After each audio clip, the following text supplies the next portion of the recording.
It's time for the One Bar and Lupica Show, bringing you anything and everything Minnesota Vikings. Welcome to professional football.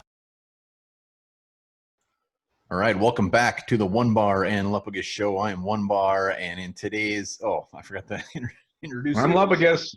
I'm forgotten over here. There you go. Hold on. All right, welcome back to the One Bar and Lupica Show. I'm One Bar, joined with Lupigus, and in today's episode, we're going to be talking who has the leverage when it comes to the Dalvin Cook possible holdout situation. I'm saying possible because it hasn't happened yet, but who's got the leverage, Dalvin Cook or the Minnesota Vikings? Wow, this is going to be a really quick one. Yeah, it will be. But before we get into it, subscribe to the video, subscribe to the channel, like our videos, because we're here every damn day. We are. We're like the sun and the moon. We always come. Can't get rid of it. Can't get rid of us. We're gonna be here.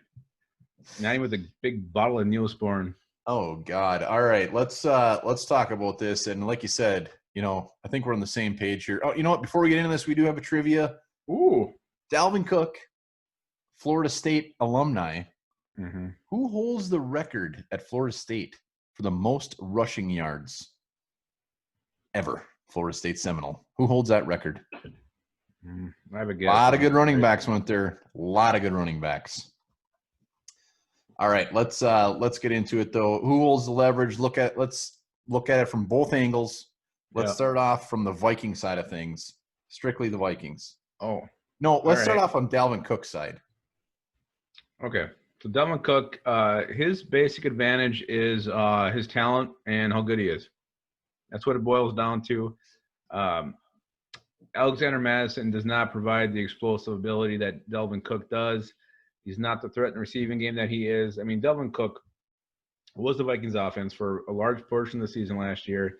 He has the ability to score anytime he touches the ball. I know that gets thrown around a lot, but he is one of the few players that's actually true. And that is basically his strongest thing. And the Vikings, in a year where, I think everybody thinks they're a playoff contender, you definitely don't want this guy on the sidelines holding up. Yeah, I think another thing he has in his favor is his age. He's still young, still 24 years old. Another thing is just on top of what you mentioned was just this offense has kind of molded itself around Dalvin Cook. So it would be, I wouldn't say night and day, but it would be a very big change for the Vikings also to do. But yeah, not a ton. Not a ton. No, there's really not, which makes the whole thing, I don't want to say bizarre, but just a little bit odd. So let's look at the Vikings' advantage. And this is going to be easy. Well, there's a few things to talk about here. I mean, first of all, look at the depth on the team. If Dalvin Cook holds out, you got Alexander Madison waiting in the wings, who I think he was I'm going to say criminally underused last year. There was games where he only got a couple of touches. And when he did, get 9 to 10 touches, he was running the ball for 50, 60 yards. He was an asset in the passing game. He had surprising speed, and the offense really didn't miss a beat when he was in there. So I think he could definitely step in, be the feature back. Behind him, you got Mike Boone, who's a slashing running back, runs physical, runs violent. And those two, I think your offense is in good hands when it comes to running game. Yeah, another thing are just the changes in the CBA. I mean, if he doesn't report in, what's he can only hold out for how many games? Like 10? Well, he loses pretty much. Yeah, he pretty much would not be a free agent next year. He loses that year, so he'd be back in the same situation next year. Yep. Same thing we saw with Melvin Gordon. Yeah, you lose in the crew season, so he wouldn't be a free agent until 2021, which just puts him a year older with a season lost. So that's not a great situation to be in. And the other thing, too, the Vikings can point to is his history of being injury prone. I mean, this guy he's been hurt ton. He had a shoulder last year. Rookie year, the ACL, he lost, most of his rookie season, a chunk of his second season. I think he's played in 29 games, missed 19. He's not durable. He has not played a 16-game season yet. And the Vikings can come back and say, hey, why should we pay you when you don't even play the full seasons we're paying for you right now? Yeah, that will definitely be an issue. Another big issue will be the fact that they can fine him $40,000 a day. He's still on his rookie contract. $40,000 per day, that is going to add up very, very quickly. Very quickly. Straight cash, homie, no problem. I mean, he's only made but he's made $5 million so far in his NFL career. And when you start missing every day at 40 grand, that's going to be a big old dent in that wallet. Yeah, for me, getting fined $4 a day would be a huge problem. Yeah, a huge problem. I know. Another issue is just the 2021 free agent class. If he wants to play hardball, he doesn't want to come in. Maybe the Vikings are already looking to the future. The 2021 free agent or running back class in free agency is, to say stacked is an understatement.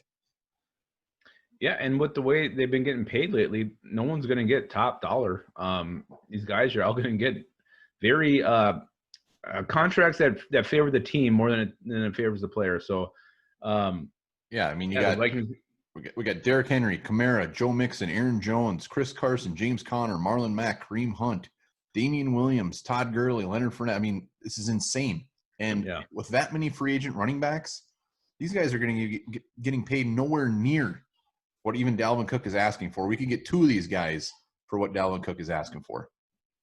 Yeah, and you again, you can fall back to saying we already got Madison, we already got Boone. Get one more guy, even if you go middle of the road in that list, that should be plenty to have in a well above average running back group.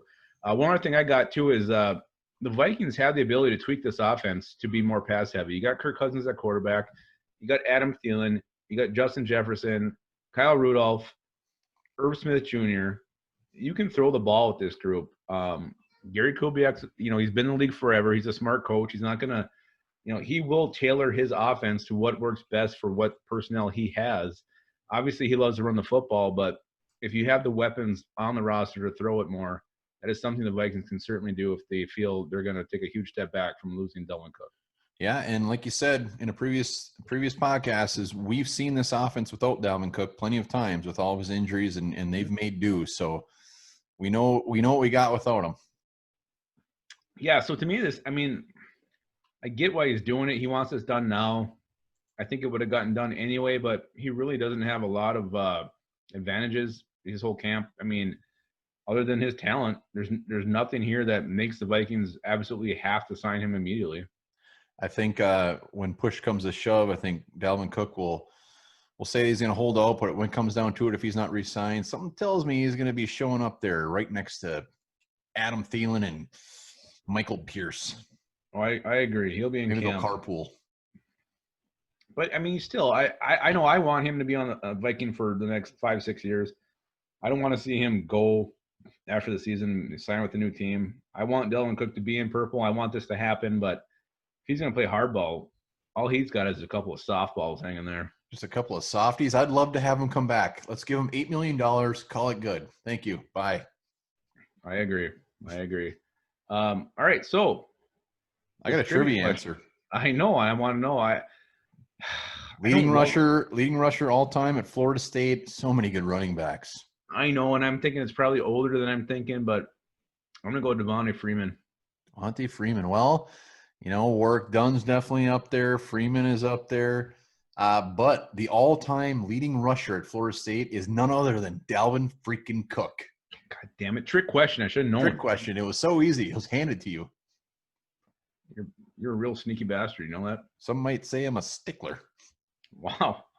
All right. So here's a fact for you guys to chew on over the weekend.